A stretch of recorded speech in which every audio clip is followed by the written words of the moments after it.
พิษปล่อยปัสนาด็อกเตอร์เจ้าวาดวัดบ้านเหล่าพระเจ้าตาเขียวอำเภอป่าซางเชียงใหม่โทร0969521159ได้ทุกวันข่าวสารเพื่อการประชาสัมพันธ์ขอเชิญชวนผู้ใจบุญร่วมบุญจัดซื้อที่ดินถวายวัดกู่มาปินร้าง300 ปีบ้านป่าขุยหมู่ที่3ตำบลสันปูเลยอำเภอดอยสะเก็ดจังหวัดเชียงใหม่เพื่อขยายพื้นที่วัดเพิ่มขึ้นเนื่องจากวัดมีพื้นที่น้อยจะทำการสร้างเป็นศาสนสถานที่ปฏิบัติธรรมสื่อสารศาสนาต่อไปร่วมบุญได้ที่ธนาคารกรุงเทพเลขที่บัญชี772-015-2391ชื่อบัญชีวัดชัยสถานเพื่อบูรณะวัดกู่มะปินหรือร่วมบุญติดต่อโดยตรงที่พระธวัชชัยธีรปัญโย0801732709 065 0209009 ขณะนี้ท่านกำลังฟังสถานีวิทยุกระจายเสียง FM 104.5 เมกะเฮิรตซ์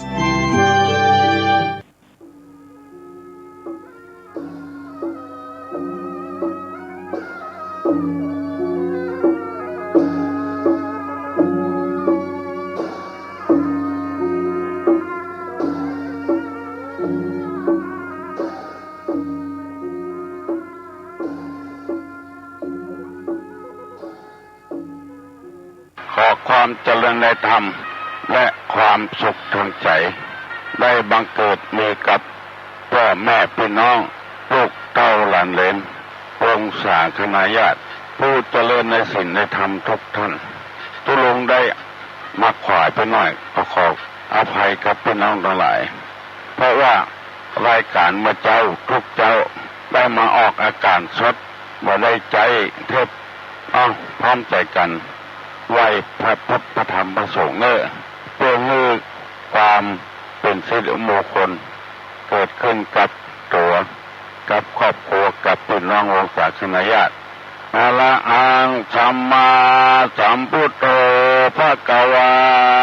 พุทธังภควันตังอภิวาเทมิปวาคาโตภควตาธัมโมธัมมังนัมสสามิสุปฏิปันโนภควโตสาวกสังโฆสังฆังนะมามิอันตมัยยังพุทธัสสะภควโตบุพาภคนะมะกะลังกะโลมาเสนะโมตัสสะภควโตอะระหะโตสัมมาสัมพุทธัสสะนะโมตัสสะภควโตอะระหะโตสัมมาสัมพุทธัสสะนะโมตัสสะภควโตอะระหะโตสัมมาสัมพุทธัสสะพุทธังสรณังกัจฉามิธัมมังสรณังกัจฉามิสังฆังสรณังกัจฉามิตุติยัมปิพุทธังสรณังกัจฉามิตุติยัมปิธัมมังสรณังกัจฉามิตุติยัมปิสังฆังสรณังกัจฉามิตติยัมปิพุทธังสรณังกัจฉามิตติยัมปิธัมมังสรณังกัจฉามิตติยัมปิสังฆังสรณังกัจฉามิอิติปิโส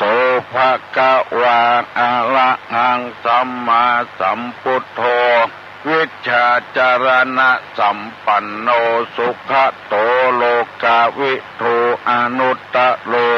ปุริสธรรมสารถิสัทธาเทวะมนุษย์สานังพุทโธภควาติสาขาโตภควตาธัมโม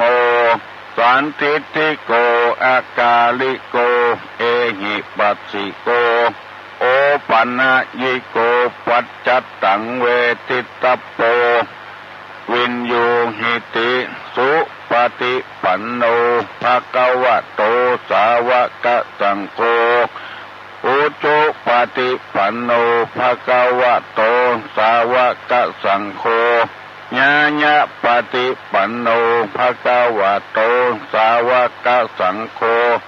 สามิจิปฏิปันโนภะคะวะโตสาวกสังโฆญาติตังจัตตาริปุริสายุคานิอัฏฐปุริสาภุคลาเอสะภะคะวะโตสาวกสังโฆอาหุนายโยปะหุนายโยตักขินายโยอัญจลิกาลนิโย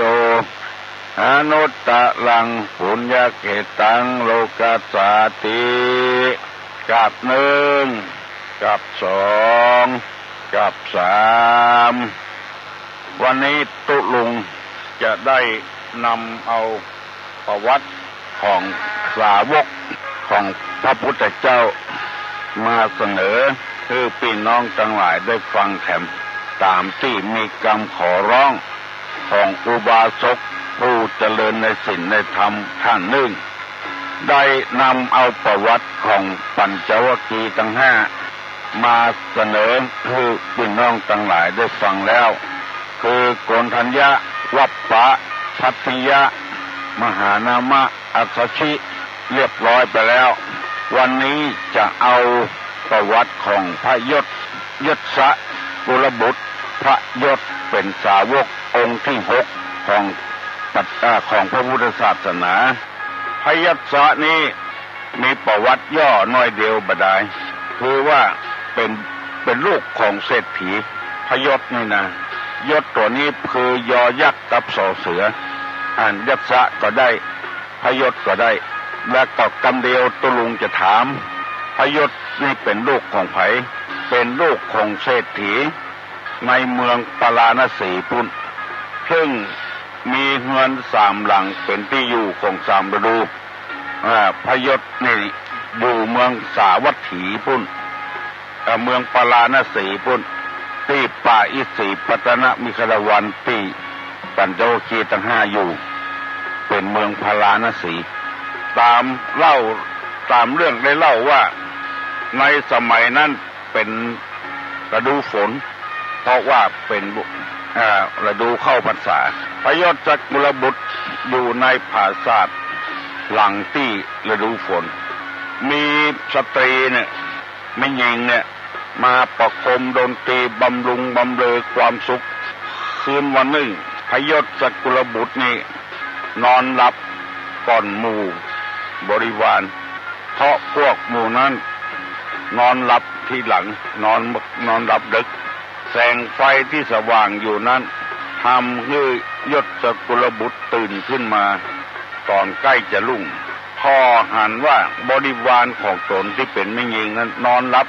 มีอาการพิกลพิการต่างๆเหมือนนอนหลับแล้วเหมือนเมื่อยามตื่นเป็นที่บ่พอใจของยศกุลบุตรพอแล้วก็เหมือนซากศพอยู่ในปัจจาบางคนก็โคนบางคนก็กัดเขี้ยวบางคนก็น้ำลายย้อยบ่เหมือนเมื่อยังมียังตื่นได้แต่งเนื้อแต่งตัวเกิดความสลดใจเบื่อหน่ายเลยอุทานออกมาว่าที่นี่วุ่นวายหนอที่นี่ขัดข้องหนอที่นี่วุ่นวายหนอที่นี่ขัดข้องหนอแล้วก็ลงจากปราสาทมาชุบเกิบสวมรองเท้าออกจากประตูเมืองมุ่งหน้าไปทางป่าอิสิปตนะมฤคทายวันเวลาใกล้รุ่งเวลานั้นพระบรมศาสดาเดินจงกรมอยู่ในที่แจ้งทรงได้ยินเสียงยศกุลบุตรเปล่งอุทานเตียวใกล้เข้ามาว่าที่นี่วุ่นวายหนอที่นี่ขัดข้องหนอที่นี่วุ่นวายหนอที่นี่ขัดข้องหนอพระพุทธเจ้าได้ยินเขาใส่ก็เลยเอิ้นไปว่าที่นี่ไม่วุ่นวาย ที่นี่ไม่ขัดข้องมาที่นี่เถิดเราจะแสดงธรรมแก่ท่าน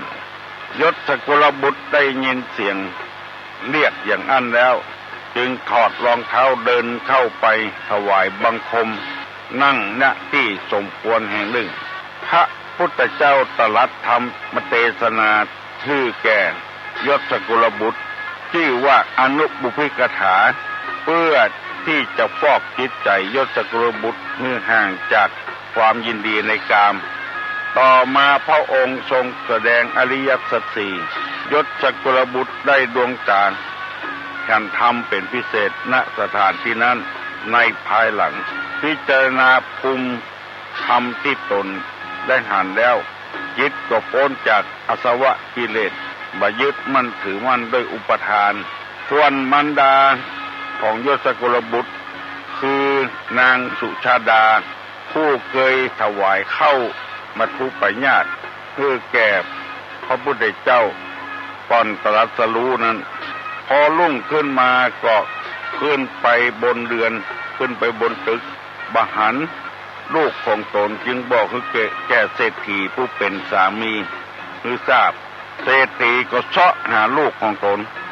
เสาะหาลูกใจคนไปหาในทิศทั้งสี่ตัวเอง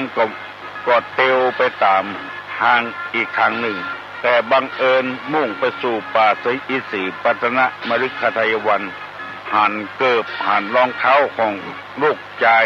จึงจำได้เศรษฐีก็เดินเข้าไปถึงแล้วพระองค์ก็แสดงธรรมชื่อว่าอนุบุพิกถาและอริยสัจสี่ในที่สุดแห่งพระธรรมเทศนาเศรษฐีก็ได้ดวงตาหันธรรมแถมทูลสรรเสริญพระธรรมเทศนาแสดงตนเป็นอุบาสกคือเป็นสถาปัจจัยข้าแด่พระพุทธเจ้าข้าขอถึงพระองค์พระธรรมและพระสงฆ์เป็นสรณะเป็นที่ระลึกขอพระองค์จงทรงจำข้าพเจ้าว่าเป็นอุบาสกผู้มีถึงพระรัตนตรัยเป็นที่ระลึกตลอดชีวิตตั้งแต่วันนั้นเป็นต้นไปเศรษฐีก็ตั้งอยู่เป็นอุบาสกอ้างเอาพระพุทธพระธรรมพระสงฆ์เป็นสรณะเป็นที่พึ่งนับว่าเป็นอุบาสกคนแรกในพระพุทธศาสนาเศรษฐียังไม่ทราบว่ายศสกุลบุตรผู้มีอาสวะกิเลสสิ้นแล้วจึงขอร้องให้กลับไปเพื่อให้มารดาหายจากความโศกความเศร้าภายหลังเมื่อทราบว่ายศสกุลบุตรหมดกิเลสแล้วก็ไม่สามารถที่จะกลับไปครอบครองบ้านครองเมืองบริโภคกามคุณเหมือนแต่ก่อนจึงทูลอาราธนาพระบรมศาสดากับยศปัสสาสมณะ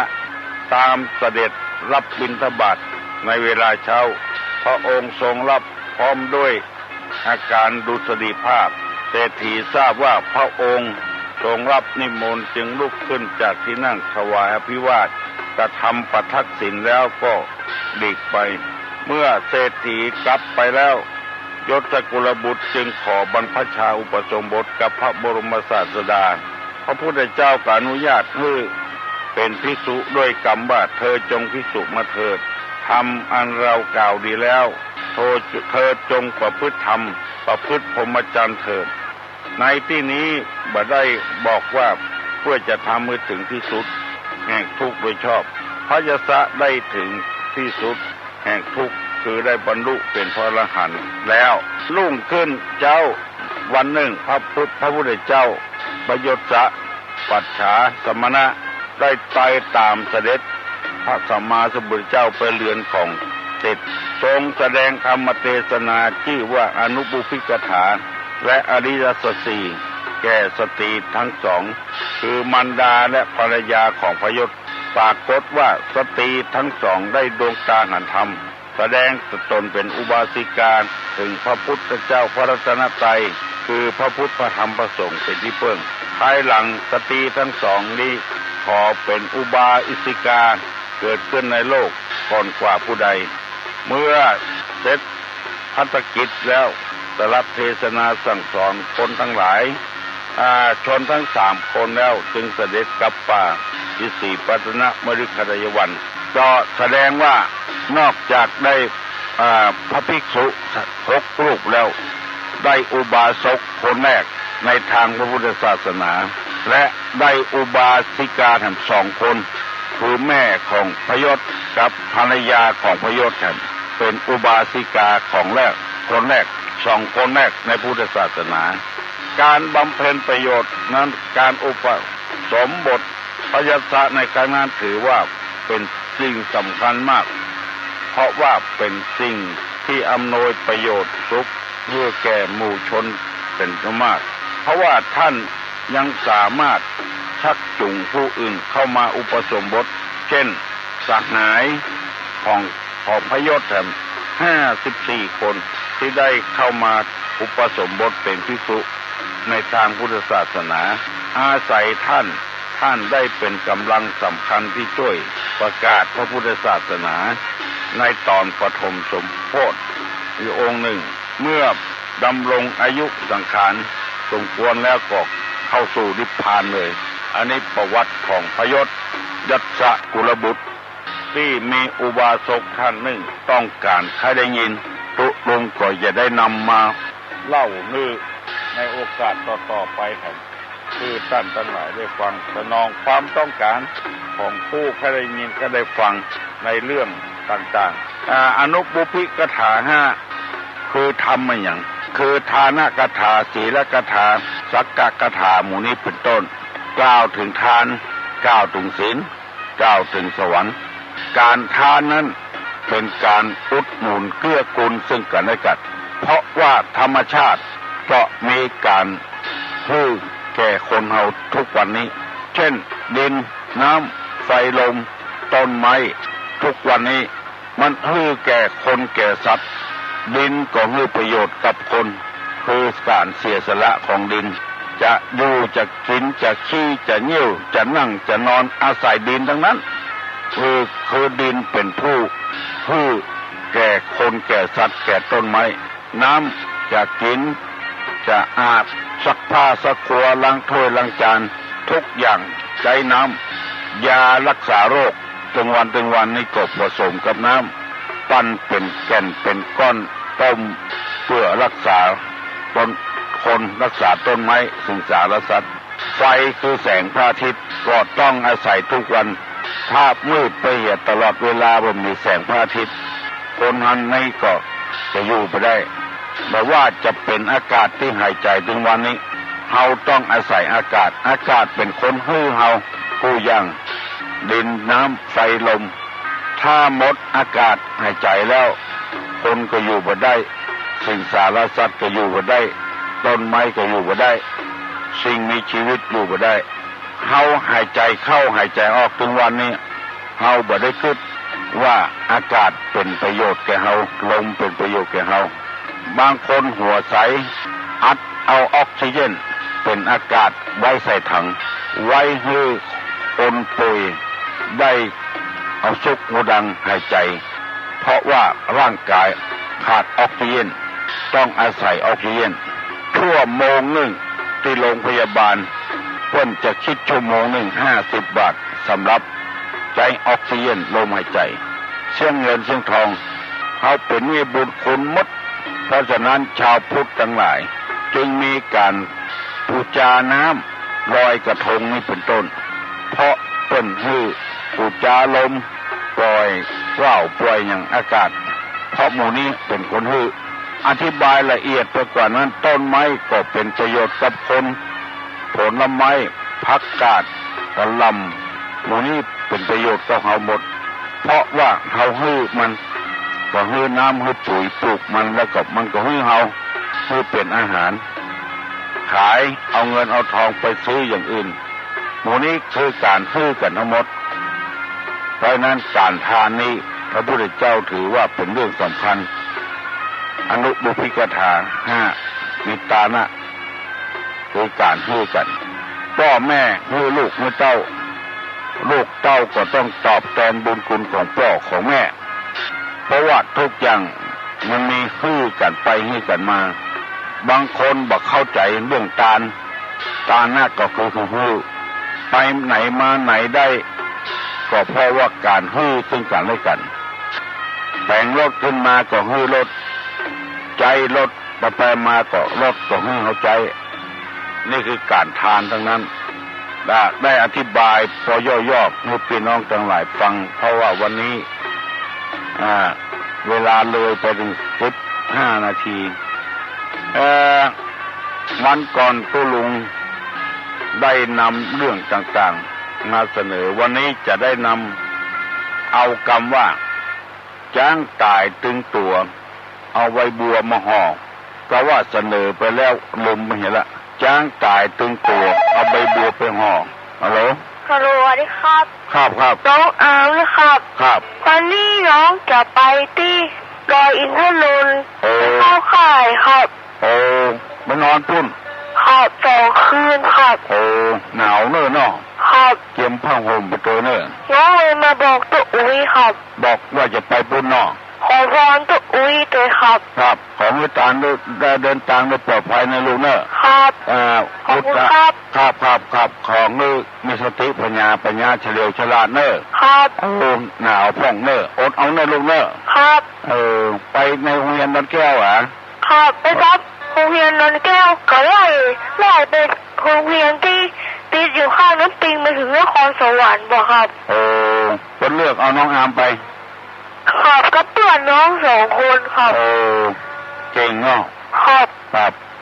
สวัสดีครับดอยสูงเลยอินทนนท์นะกลับเรื่องสตาร์ครับเดินทางปลอดภัยในลูกเนอะน้องอามจะไปดอยอินทนนท์คุณจ้างตายตึงตัวเอาใบบัวไป6 ใบบัวห่อจ้างตั้นนาห่อหวยเส้นผมบังดอยดังลือจักกุ้มดังลือจักได้จ่ายคาเงินกับไฟไม้ใต้บอกควรดีร่วมชิดคือเพื่อนบอกว่าคนเฮาเนี่ยจะเริ่มเนี่ยอย่างเกี่ยวที่ใจหมดถ้าใจเริ่มไปทางดีก็ดีไปละ50%ถ้าทำลงไปแถมก็ดีต่อไปแถม50%เต็ม100ถ้าใจกึดไปทางชั่วก็ชั่วไปแล้ว50%ถ้าลงมือทำเต็ม100%เพราะฉะนั้นกรรมอันนี้ออกมาเพื่อให้คนเฮานี้ได้ทำความดีบ่ให้ทำความชั่วจะไปคิดว่าทำความชั่วแล้วมันมีไผฮู้ไผหันเนี่ยอย่างอันที่บดีบดักมันมีไผฮู้จนว่าบ่ให้คิดบ่ให้ทำใบบัวอันเดียวเอามาปกจ้างมันจึงบ่กุ้มเพราะว่าจ้างตัวใหญ่ความชั่วน้อยเดียวแล้วเอาสิ่งอื่นมาปกมันบ่กุ้มความชั่วนี่หมายถึงชั่วถึงคนอื่นตัวชั่วตัวตนคนเดียวตัวคนอื่นก็เดือดร้อนตัวเองก็เดือดร้อนอันนี้หมายถึงความชั่วแต่ถ้าเดือดร้อนกับตัวเองอันนี้ยังไม่ใช่ชั่วแต่คนอื่นต้องเดือดร้อนตัวเพราะฉะนั้นจะหันว่าคนใดทำบดีคนอื่นก็บดีตัวจะเป็นเหตุให้เดือดร้อนทั้งตัวเองและคนอื่นอันนี้ของความชั่วยัง3 จังหวัดภาคใต้เผาโรงเรียนพ่องระเบิดพ่องฆ่าตัดคอคนพ่องอันนี้คือเป็นจ้างตัวใหญ่คิดว่าไผ่บงโง่มันเข้าบเดียวนี้ยับกันมันว่ามันวายละใบบัวห่อจ้างมันบ่ได้ต้นจึงใครให้คนเฮานี่ทำความดีทำบ่เถอะไผ่บงโง่ตัวเองก็โง่เทวดาก็โง่ตั้งนาห่อหอยก็เหมือนกันบ่กุ้มมันเข้าน้ำเสาะหันหอยละเอาเส้นผมมาบังดอยดังลือจะได้มันก็ดึงมาได้เส้นผมบ่ไปบังดอยเพราะดอยมันใหญ่จ่ายคาไฟกับไฟไม้ใต้บอกควรดีร่วมชิดคือหมายความว่าที่แค่เนี่ยกับจ่ายคาเนี่ยมันเป็นศัตรูกันวันเดียวก็ไม่หงอไม่เหือนอันนี้ขอฝากไว้ให้พี่น้องทั้งหลายได้คิดว่าอย่าไปทำความชั่วตัวคนเฮานี่มีกายมีมันสมองและมีคุณธรรมถ้าบ่มีคุณธรรมคนเฮาก็บ่ต่างจากสิ่งสารสัตว์คนที่เป็นคนได้บ่สร้างความเดือดร้อนให้ไผได้ก็เพราะคนเฮานี้ประกอบด้วยคุณธรรมเพราะฉะนั้นคนเฮานี้จึงเรียกว่ามนุษย์แปลว่าผู้ประเสริฐคนจะประเสริฐที่ไหนประเสริฐที่มีคุณธรรมปุตแล้วประเสริฐที่เก่งเ เป็นต้นว่าอาหารการกินนี่พลิกขึ้นมาทำขึ้นมาได้บ่มีการกินแบบธรรมชาติสิ่งสารสัตว์ทั่วไปจะเอาเผ็ดกาจะเอาเค็มกาเอาอันยังมาผสมกาอยู่ที่มีมันสมองประเสริฐอาหารการกินนี่เวลาหนาวมีเครื่องนุ่งเครื่องห่มป้องกันหนาวบาละป่วยเนื้อป่วยตัวแปลงออกมาเพื่อป้องกันความหนาวเวลาร้อนก็มีเครื่องป้องกันความร้อนอันนี้จึงที่ว่าประเสริฐเวลาฝนไปไหนมาไหนแปลงเครื่องกั้นอันนี้มีที่อยู่เป็นหลักเป็นแหล่งบ้านไผ่บ้านมันมีที่ดินบัดใจย้ายไปย้ายมาตามเพิ่งใจเหมือนสิ่งสารสัตว์อาหารก็ดีเครื่องนึ่งนุ่งห่มก็ดียารักษาโรคก็พลิกขึ้นมาแต่งขึ้นมาสารพัดอย่างรู้จักปลูกจักฝังรู้จักถนอมอาหารข้าวอย่างเดียวเอาไปแปลงได้กูอย่างแปลงข้าวต้มข้าวนมแปลงได้กูอย่างอันนี้เป็นผู้ประเสริฐมีมันสมองแปลงเครื่องทุ่นกำลังทุ่นเวลาเป็นต้นว่าเป็นล้อเป็นรถเป็นเครื่องบินหมดนี้คนทั้งนั้นเพราะมีมันสมองประเสริฐเอาสิ่งสารสัตว์มาใจเป็นสัตว์พาหนะเช่นวัวควายช้างม้าหมูนี้เป็นต้นจึงประเสริฐมากแต่ถ้าจะประเสริฐจริงๆต้องมีใจประเสริฐใจประเสริฐนี้จะต้องประกอบด้วยคุณธรรมเป็นคนบ่ขี้ค้านเป็นคนมีความเพียรเพราะฉะนั้นตัวลุงจะนำเอาธรรมหมวด4มาเสนอให้พี่น้องทั้งหลายคนที่หวังจะประเสริฐกว่าสิ่งสารสัตว์ประเสริฐกว่าคนอื่นนั้นคือมีอธิษฐานธรรมอธิษฐานนี่ก็คือการทำที่ควรตั้งไว้อยู่ในใจตลอดเวลาเขาจะได้เป็นคนอย่างประเสริฐทำที่ควรตั้งใจอยู่ตลอดเวลามีอยู่4อย่างคือ1ปัญญารอบรู้สิ่งที่ควรรู้อันบ่รู้บ่ใจเรื่องที่จะเอามาเข้ามันสมองรอบรู้สิ่งที่ควรรู้วิชาอาชีพวิชากุยังอันนี้ห้องว่าควรตั้งอยู่ในจิตใจทำที่ควรตั้งอยู่ในใจรอบรู้สิ่งที่ควรรู้มีหลายคนรู้สิ่งที่ควรบ่รู้เอาไปใจทำให้เกิดความเดือดร้อนแปลงระเบิดหมูเนี่ยแปลงมีดไล่ฟันกันเนี่ยรู้สิ่งที่ควรบ่ควรรู้ก็เลยเป็นมนุษย์บ่ได้แปลงอาวุธเนี่ยขึ้นมาเพื่อจะทำลายชีวิตกันเนี่ยอันนี้บัดใจคนดีตัวคนดีต้องรู้สิ่งที่ควรรู้อันนำประโยชน์มาสู่ตัวเอง2สัจจะคือความจริงใจประพฤติในสิ่งใดก็ได้จริงอันนี้คือสัจจะความจริงใจประพฤติ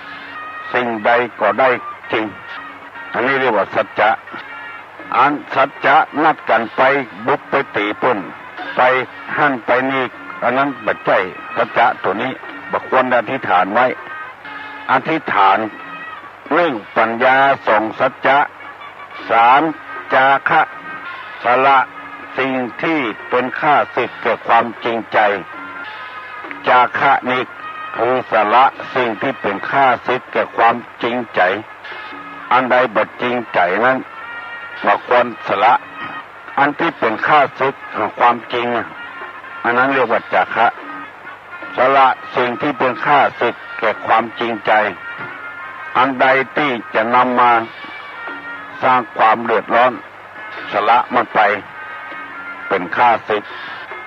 อันใดถ้าเป็นความจริงใจที่ได้ประโยชน์อันนั้นควรรักษาไว้อันใดที่ไม่ได้ประโยชน์ควรสละเอาไปทำไปแล้วมันเดือดร้อนตัวเองเดือดร้อนคนอื่นเดือดร้อนพ่อแม่และ อันสุดท้าย เรียกว่าอุปสมะสงบใจจากสิ่งที่เป็นข้าศึกแก่ความสงบอันใดที่เป็นข้าศึกแห่งความสงบอันนั้นเป็นห้องกันว่าอุปสมะสงบใจจากสิ่งที่เป็นข้าศึกแห่งความสงบอันนี้เป็นสำนวนเพราะฉะนั้นอยากจะให้ความเจริญคือมีอธิษฐานทำไว้คือปัญญาสัจจะจาคะอุปสมะอันใดที่เป็นข้าศึกแก่ความจริงใจคือละอันนั้นอุปสมะคือสงบอันนี้เป็นห้องว่าธรรมะที่จะทำคนคือเจริญวันนี้ตุลุงนำเอาอธิษฐานธรรมมาเสนอคือพี่น้องทั้งหลายได้ยินได้ฟังเพื่อให้เราเนี่ยเป็นคนประเสริฐมีมันสมองที่ประเสริฐยิ่งกว่าสิ่งสารสัตว์ทั้งหลายเพื่อเราได้ประเสริฐยิ่งขึ้นแถมเพราะว่าเกิดมาถึงตัวถ้าไปเอาสิ่งที่บ่ประเสริฐเข้ามาก็ยังฮ้องว่าเป็นคนเป็นมนุษย์มาได้เตือนมนุษย์ต้องใจประเสริฐเคารพนับถือพ่อแม่ใจมีธรรมชาติทำตัวให้เป็นประโยชน์แก่คนทั้งหลายเพราะฉะนั้นคนที่ประเสริฐจึงหาได้ยากเป็นตัวเจ้าก็เป็นตัวเปิ้นประเสริฐมาได้เป็นครูบาอาจารย์ก็เป็นตัวเปิ้นเป็นครูบาอาจารย์ที่ประเสริฐมาได้เป็นนักการเมืองที่ประเสริฐมาได้เพราะบ่ได้เอาธรรมะมาใส่จิตใส่ใจคนเฮาจะประเสริฐที่ไหนประเสริฐที่เอาธรรมะเอาหลักเกณฑ์ของธรรมชาติหลักเกณฑ์ของครูหลักเกณฑ์ของนักเรียนหลักเกณฑ์ของทหารหลักเกณฑ์ของตำรวจหลักเกณฑ์ความเป็นพ่อหลักเกณฑ์ความเป็นแม่หลักเกณฑ์ความเป็นลูกสร้างความเดือดร้อนให้พ่อให้แม่มันบัดใจกับพ่อแม่เดือดร้อนตัวเองก็ต้องเดือดร้อนอนาคตนี่มืดมนอนทการจะเป็นลูกที่ประเสริฐบ่ได้อยู่หลักเกณฑ์ของลูกที่ดีเป็นอันใดก็ประเสริฐบ่ได้เป็นข้าราชการบ้านเมืองเป็นพ่อค้าพาณิชย์เป็นคนเกษตรทำไร่ทำสวนเป็นคนประเสริฐบ่ได้นำมาเสนอพี่น้องทั้งหลายแล้วต่อจากนี้จะได้นำเอากรรมโบราณมาเล่าให้ท่านทั้งหลายฟังเป็นกรรมบะเก่าแล้วเอามาเป็นคติธรรมสอนอกสอนใจเมื่อตะวานี้เอากรรมว่าจานตายถึงตัวเอาใบบัวมาห่อมันเป็นไปบ่ได้คือหมายความว่าทำความชั่วแล้วจะบ่ฮื้อไผฮู้ความชั่วของตัวเองนั้นบ่ได้เพราะฉะนั้นอย่าไปทำดีกว่าความชั่วไม่ทำเสียเลยดีกว่าซึ่งมีพุทธบัญญัติบอกไว้ทำแต่ความดีเขาจะได้เป็นมนุษย์เป็นคนที่สมบูรณ์ความชั่วไม่ทำเสียเลยดีกว่าวันนี้จะเอากรรมที่ว่าเว้นหมาให้ปอศอกเว้นวอกให้ปอวาเว้นคนพาลาให้ได้แสนโยชน์ถ้าอยากจะเป็นคนอย่างสมบูรณ์เว้นหมาให้ปอศอกเว้นวอกให้ปอวาเว้นคนพาลาให้ได้แสนโยชน์คือหมายความว่าจะได้คนเฮานี่อยู่คนเดียวบ่ได้ในโลกเฮานี่เป็นตายกันหมดเหลือก็เฮาคนเดียวเขาก็อยู่บ่ได้เขาจะต้องคบหาสมาคมกับเพื่อนกับฝูงบอกว่าอันนั้นสักอย่างอยู่ด้วยกันมันมีความอบอุ่นคนอันที่บดีนั้นเขาควรเว้นหมาที่มันสวกเว้นศอกเดียวมันก็บ่อย่างเขาละไปใกล้มันก็คบเอาหมาที่เปิ้นมัดไว้วอกกบที่เปิ้นมัดไว้ก็อย่างเดียวกันเว้นน้อยเดียวก็พอละต้นศอกที่เจือกมันมาถึงเขาก็บ่คบเขาบ่ถึงละที่เปิ้นมัดไว้วอกก็เหมือนกันบาเดียวก็ต้นละที่เปิ้นมัดคอมันไว้มัดแอวมันไว้ มันบ่สามารถนี่อย่างเราได้ว่าป่ายก่อต้นละมันบ่ครบบ่กราบอย่างเขาบ่คู่บ่เคนอย่างเขาเว้นคนปลานี่ผู้เว้นไก่เป็นแสนโยชน์พุ่นโยชน์นี่มันจะมีตัวใดรู้15 สตางค์25 สตางค์เป็น1 สลึง4 สลึงเป็น1 บาท4 บาทเป็นตำลึง4 ตำลึงเป็นโยชน์พุ่น2 ศอก4 ศอกเป็น1 วา20 วาเป็น1 เม็ด2 เม็ดเป็น2 เม็ดโอ้ลืมไปเห็นละอีวานุเป็นโยชน์คนปาลานี่เป็นกรรมบ้านกรรมเมืองของเราปาลาถ้าแปลเป็นกรรมไทยนี่ก็คือคนพาล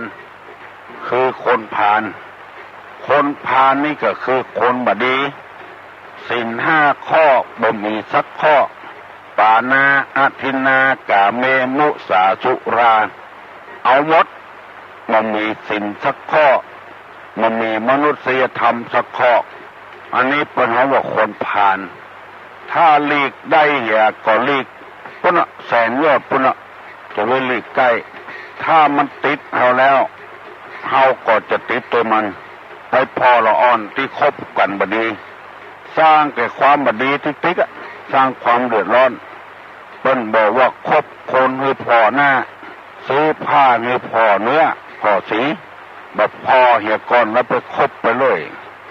ผ้าก็เหมือนกันพอเหี่ยก่อนมันจะเปิงกับตัวกำเปิงกับตัวของตัวดำคิกติ๊กอย่างนั้นซื้อเตียวแดงมานุ่งแถมมันเป็นกากาบพริกมันแบบเปิงกับตัวซื้อมานุ่งตัวตำปกคอกซื้อเชี่ยวแซงตั้งขวางมานุ่งแถมมันก็ตำไปแถมติ๊กอะตัวสูงโจโลซื้อเชี่ยวแซงตั้งสูงมานุ่งแถมว่าสูงเข้าไปติ๊กอะมันไปตัดกันซะหน่อยอันยังก็พิจารณาอย่าก่อนคนคบกับบุคคลคบไปฟังกรรมเขาบังคับว่าเป็นวิ่งเอาสิ้นมันนุ่งการอย่างหมูเนี่ยอันหมูเนี่ยมันแบบผลประโยชน์เนี่ยเขาสักอย่างมีหลายคนเสียกับเพื่อนกับฝูงเสียหายใหญ่โตเกากดป่ายซื่อนี่ยังดีอยู่เกาซื่อป่ายกดนี่เป็นเล่าเป็นลือเส้นหมู่บ้านคบกันกินเหล้า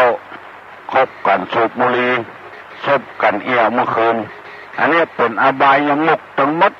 ผลต่างไปสู่หาความเดือดร้อนความเสื่อมทั้งตัวเองเสื่อมโดยคนอื่นมันมีอนาคตละคนหมู่นี้ไปคบหาสมาคมกับกัน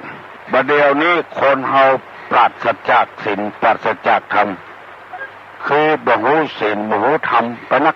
ไปคบกันที่บดีบดักวันดีคืนดีนัดกันมากินข้าวบ้านเลี้ยงกัน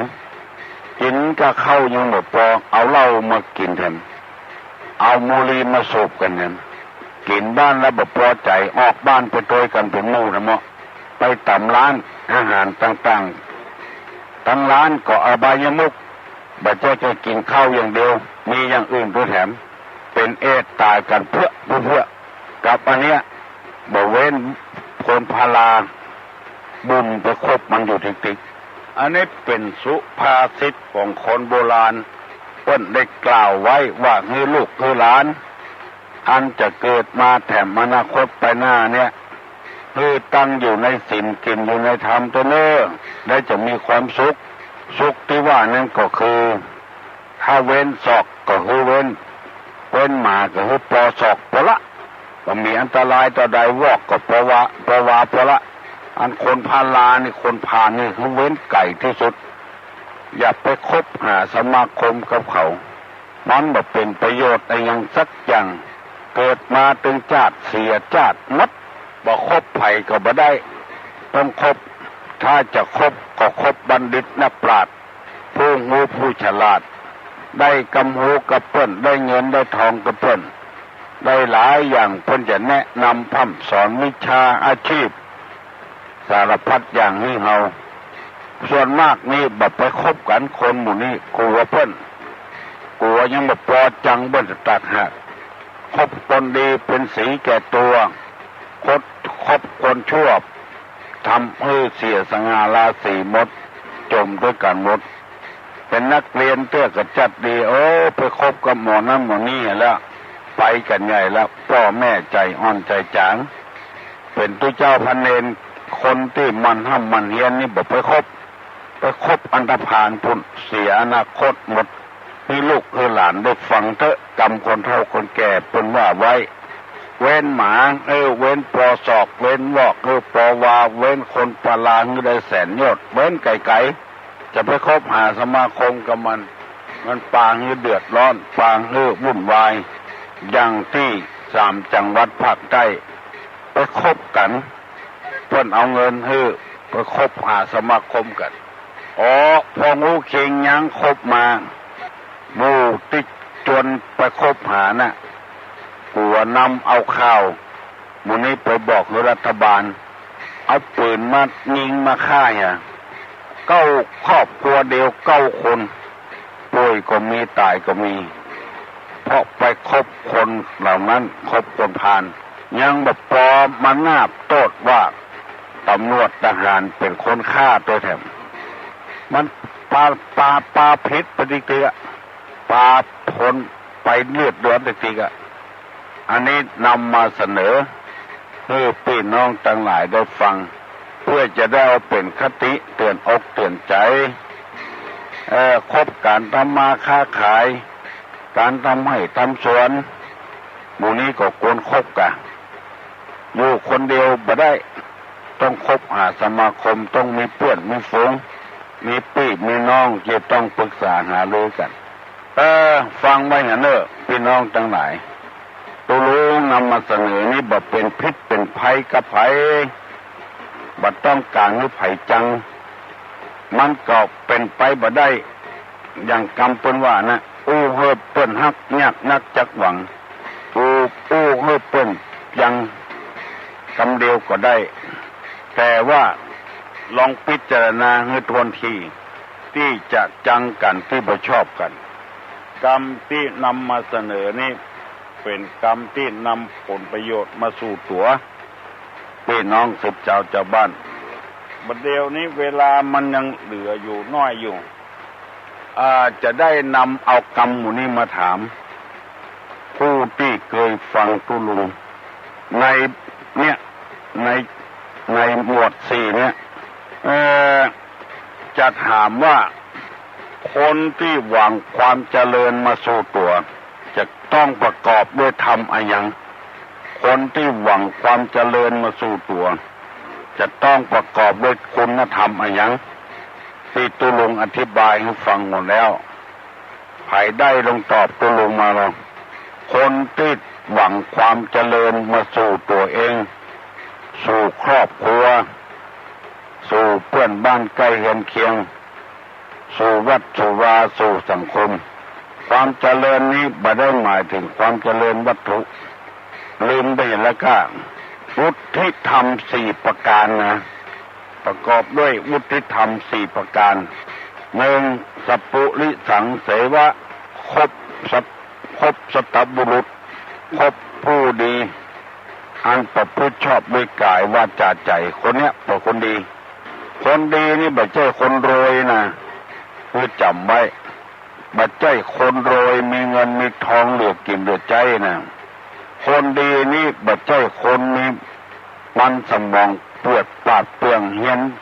จบปริญญาขีดปริญญาไม่ใช่นะคนดีนั่นก็คือคนประกอบประพฤติชอบด้วยกายวาจาใจกายก็บ่เบียดเบียนไผบ่สร้างความเดือดร้อนรำไถก็ม่วนจาก็หวานใจก็บริสุทธิ์ผุดผ่องเรียกว่าสัตบุรุษไม่ใช่ว่าท่านเศรษฐีท่านด็อกเตอร์ไม่ใช่ความเจริญในธรรมนี้ก็คือเจริญด้วยศีลด้วยธรรมนั่นเองกายวาจาใจดี1สัพพุริสังเสวะคบสัตบุรุษ2สัทธรรมเสวนะสวนะฟังคำสอนของท่านโดยเคารพโยนิโสมนสิการติตองรู้จักสิ่งที่ดีหรือชั่ว สี่ธรรมานุธรรมะปฏิบัติตามเพิ่นอันนี้จะสู้ในความเจริญอันนี้มันเป็นภาษาบาลีถ้าจะจำยากอุทิธรรม4ประการ1คบคนดี2ฟังคำสอนของคนดี3พิจารณาคำสอนของคนดี4ประพฤติธรรมที่เพิ่นสอนเราแล้วธรรมานุธรรมะปฏิปติคือว่าประพฤติตามธรรมซึ่งได้ฟังเห็นแล้วติตองแล้วอันนี้เรียกว่าความเจริญมาสู่คนขอความสุขสวัสดีมีกับท่านทั้งหลายทุกคนพุทธาปัจจายโนจตาโลธรรมาวัฏันติอายุวันโนสุขังพลัง